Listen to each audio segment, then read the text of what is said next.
warahmatullahi wabarakatuh. Nama saya Siti Nurjana, NPM saya 71922127449. Nah, di sini saya akan menjelaskan mengenai materi manajemen koperasi dan UMKM, di mana pada pertemuan sebelum-sebelumnya saya sudah menjelaskan dua materi. Nah, untuk materi pertama saya sudah menjelaskan apa sih sistem koperasi. Nah, untuk materi kedua, saya juga telah menjelaskan mengenai sistem ekonomi koperasi. Nah, untuk yang pertemuan sekarang, saya akan menjelaskan mengenai pengukuran kinerja dan pengawasan koperasi. Nah, menurut kalian apa sih kinerja? Nah, di sini saya akan menjelaskan kinerja itu adalah sebuah kata dalam bahasa Indonesia dari kata dasar kerja yang menerjemahkan kata dari bahasa asing prestasi, bisa pula berarti hasil kerja. Nah, kinerja dalam organisasi merupakan jawaban dari berhasil atau tidaknya tujuan organisasi yang telah ditetapkan. Para atasan atau manajer sering tidak memperhatikan kecuali sudah sangat buruk atau segala sesuatu jadi serba salah. Nah, untuk pengukuran kinerja sendiri adalah merupakan suatu alat manajemen yang digunakan untuk meningkatkan kualitas pengambilan keputusan dan akuntabilitas. Proses pengukuran kinerja seringkali membutuhkan penggunaan bukti statistik untuk menentukan tingkat kemajuan atau organisasi untuk meraih tujuannya. Nah, tujuan mendasar dibalik dilakukannya pengukuran adalah untuk meningkatkan kinerja secara umum. Prinsip-prinsip dalam pengukuran kinerja yaitu ada 9. Yang pertama itu seluruh aktivitas kerja yang signifikan harus diukur. Kedua, pekerja yang tidak diukur atau dinilai tidak boleh dikelola karena darinya tidak ada informasi yang bersifat objektif untuk menentukan nilainya. Yang ketiga, kerja yang tak diukur sebaiknya diminimalisir atau sudah ditiadakan. 4.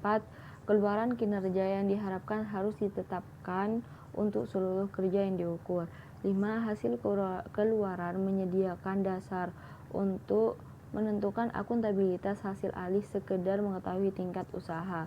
6. Mendefinisikan kinerja dalam artian hasil kerja semacam apa yang diinginkan adalah cara manajer dan pengawas untuk membuat penugasan kerja operasional. 7. Pelaporan kinerja dan analisis variasi harus dilakukan secara periodik. 8. Pelaporan yang kerap kemungkinan adanya tindakan efektif yang segera dan tepat waktu. Nah, untuk yang terakhir yaitu tindakan korektif yang tepat waktu begitu dibutuhkan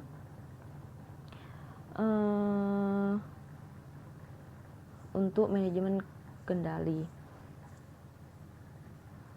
Selanjutnya mengenai tentang kelembagaan, keanggotaan, permodalan, volume aset, dan SHU.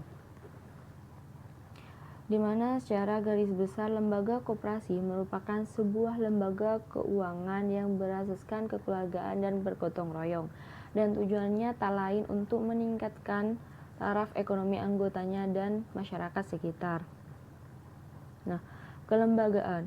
Organisasi koperasi adalah alat untuk mencapai tujuan, sedangkan struktur organisasi adalah susunan dan hubungan antar komponen dan antar posisi dalam sebuah perusahaan.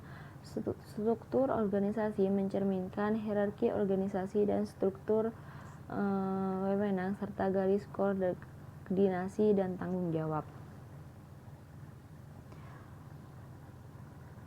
Ada 3 hal penting tujuan sebuah lembaga didirikan.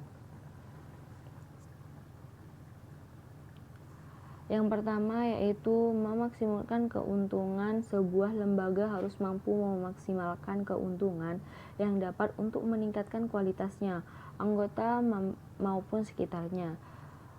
B. Memaksimalkan nilai perusahaan. Setelah sebuah lembaga mendapat keuntungan maksimal, lembaga itu pun harus melaksanakan nilai-nilai yang diemban sejak didirikan. C. Meminimumkan biaya. Untuk melaksanakan kedua poin tersebut, Sebuah lembaga harus mampu memanfaatkan resource yang ada ataupun yang terbatas untuk mengefisiensikan pelaksanaannya. Nah, untuk keanggotaan, anggota koperasi merupakan pihak yang juga pengguna jasa koperasi. Dalam koperasi ada pula anggota luar biasa. Dikatakan luar biasa bila persyaratan untuk menjadi anggota tidak sepenuhnya dapat dipenuhi seperti yang ditentukan dalam anggaran dasar. Nah, syarat keanggotaan koperasi ada 3. Yang pertama, setiap warga negara Indonesia (WNI) yang mampu melakukan tindakan hukum atau badan hukum koperasi yang memenuhi persyaratan. B. Menerima landasan dan asas koperasi. C. Bersedia melakukan kewajiban-kewajiban dan hak-haknya sebagai anggota. Nah, selanjutnya mengenai volume usaha. Di mana volume usaha adalah total nilai penjualan atau penerimaan dari barang dan jasa pada suatu periode atau tahun buku yang bersangkutan. Dengan demikian, volume usaha koperasi adalah akumulasi nilai penerimaan barang dan jasa. Sejak awal tahun buku sampai akhir tahun buku, aktivitas ekstensi koperasi pada hakikatnya dapat dilihat dari besarnya volume usaha koperasi tersebut.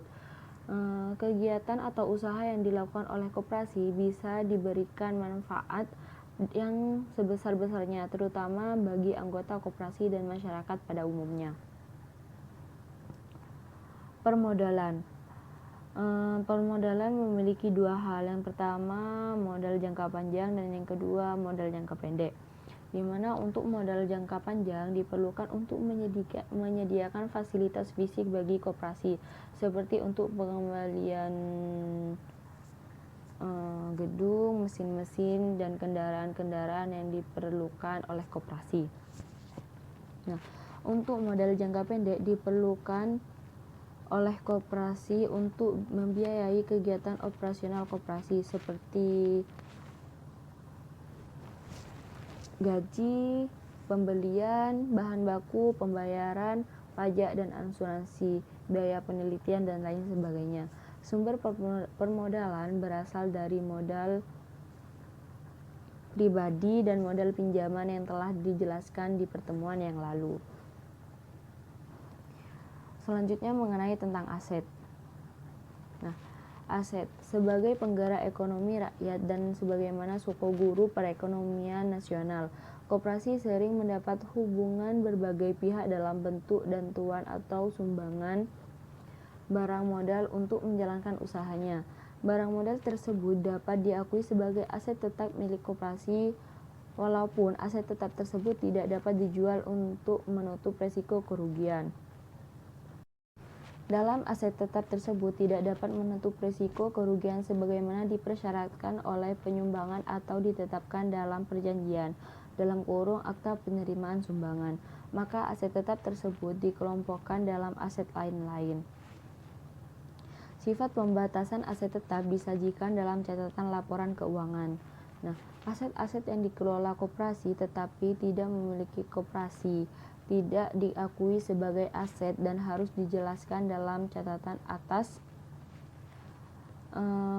laporan keuangan. Rapat anggota koperasi dapat menetapkan pengumpulan dana terbaru dari anggota yang digunakan untuk tujuan khusus sesuai kepentingan anggota. Dana tersebut merupakan milik anggota yang pengelolaannya dikuasakan kepada koperasi.